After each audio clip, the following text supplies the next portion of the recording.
Hey, time for your lines of math and history, and we are going to take a look at radicals with a higher index. So recently, we have been taking a look at the different power rules, but we've also been taking a look at the different square roots. So these are the different square roots that we've been taking a look at. This one, radical 9, sounds easy peasy. This one, a little bit harder. We have to do 25 and 2, and then we have to circle that because 25 is a perfect square. Then we get our answer to 5 radical 2, because that number 2 was not used. Okay, a little bit harder. What about this one? Well, we have a negative one. Let's use I. Or should I say, should I use I? So, radical negative 1 and radical 100. So we're going to get I and 10. So 10I. That is probably the hardest we did. But with variables, x squared to the root, fine. It's just x. Whatsoever. So we've been doing a lot of radicals like that. But sometimes when you say whatsoever with radicals, sometimes they can be a little bit more radical than you think in mathematics. Sometimes we have to solve something that looks like this. So, when you first come across this kind of problem, you're like, oh no, how am I going to solve this out? Well, just applying for what we have learned right over here. Oh yeah, that is a sock. Right over here. We can definitely solve this out. Remember, in your past algebra lessons, we have been looking a lot at like this. We've been looking at things like this. The index represents what kind of root you're doing. That's the radical symbol, and what's inside the radical, or the square root, is called the radicand. So that is some things to take note of.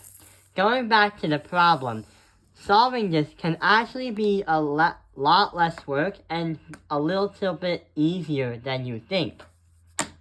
Do you remember how in this scenario, we did a 25 and a 2, put the 5 in the front, and since we never used the 2, we put it right in the radical? Well, we can do the same thing too, but only this time, we have to try to simplify it and get everything out of the square root as possible. For example, there are two things that we have to take a look at. Exponents with a number, and exponents with variables with exponents.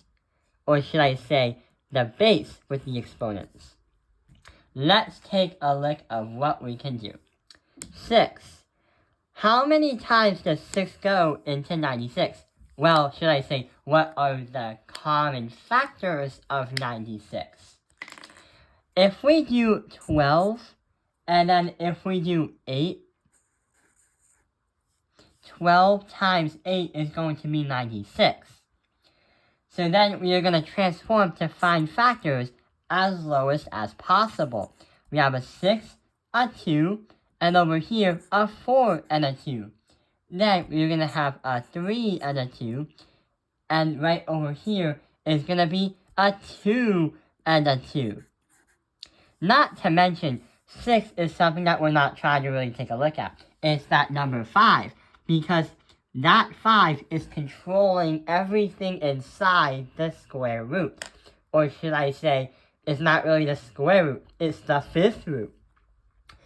The number 5, or the index, is going to tell you what is the quota of numbers needed in order for everything inside here to move out of the square root.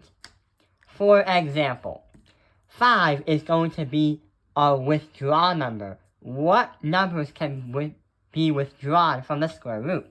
We have 96, and there are 5 numbers that we can withdraw. 1, 2, 3, 4, 5. So when you do that, we are going to have 6 multiplied out by 2, because it fulfills the requirement of 5 right over there. Then the radical of A, 11, B to the power of 5, and C, 4. We're not going to show you everything about this because it will take a long time, but we will need a second piece of paper. I put that 5 right over here. 6 times 2 to the 5th radical. A to the exponent of 11, B to the power of 5, and C to the power of 4. Now, we have to take a look at the variables, because that number is no longer in the radical, which it likes to do that. 5 and a 11. How many times does 5 go into 11? 2 times. Therefore, there's a strategy that I like to do. I like to make the left outside the radical, and I like to make the right inside the radical. That 5 and that 11, 2 times 5 is 10. So what we could do is keep that a part of it outside. So we're going to say a squared, because 2 times 5 is 10. But since we have an 11 left over, we're going to leave a letter a inside the radical, because there's not enough power, or there's not another one enough to fulfill the requirement of leaving the square root symbol. What about b? How many times does 5 go into 5 right over here?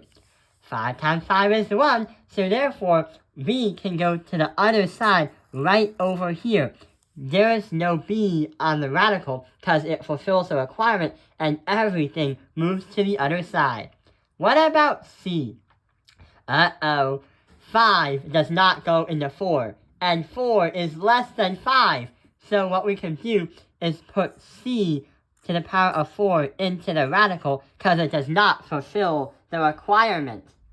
So here is our final answer. 6 times 2 is going to be 12. 12, a squared, b is going to be the 5th root of a to c to the 4th. That is going to be it's not our final answer. Why? Because if you take a look at the first part of the problem, we used every prime because of the fulfillment of the number 5. But that number 3 is left hanging. Going back from the other problem where we said the 2 was not used when we did the square root of 25, 5 radical 2, that 2 goes into the radical automatically, meaning that number 3 was not used. So we're going to merge it into the a right over here. So yeah, this is going to be our simplified answer. It will take a lot of practice. It may be confusing at first, but if you do a lot of practice, this could be easy such as doing it like this. So, what we're going to do is solve one more of these gigantic radicals. Remember, the goal, try to get all this stuff out of the radical as much as possible. So let's start. 250. We can't really do the requirement with 3 and 250. We have to get the primes first. So, 250 can be multiplied, or the factors are 25 and 10. 25 has 5 and 5. And 10 is going to have 5 and 2. What you would do is then you have 1, 2, 3. That's because the quota is asking for 3 of the same prime numbers, or 3 of the lowest common factor numbers. Then, we have that 2 left over, so we're going to change it. So, extra piece of paper, yeah. On the left side is going to be out. On the right side is going to be in. On the left side, we are going to have a 5 right there. Now, we are all set for this right over here, but what about the variables? How many times does 3 go into 5 as the exponent for a? Just 1 time. So we are going to put an a to the power of 1. I'm just going to keep it like there. And then we are going to put an A inside, right over here, inside the radical. And A squared, because there are two parts that are not fulfilling the requirement. What about the B? How many times does 3 go into 6? Well, guess what happens? 6 divided by 3 is 2. And since it can fulfill the requirement 2 times, we're going to place it as a B squared right here. No B will be in the radical symbol. What about C? How many times does 3 go into 4? Just 1 time. So we are going to put a C right over here because it fulfills it just 1 time. But there's going to be a C right over here because there's just 1 part, leaving it's going to be by itself. We're not done yet because we still have that number 2. That number 2 is going to stay inside the radical 2, along with A squared and C. So here's our final answer. 5A, B squared, C, the radical of 3 is going to be 2A squared, C. That is our final simplified answer.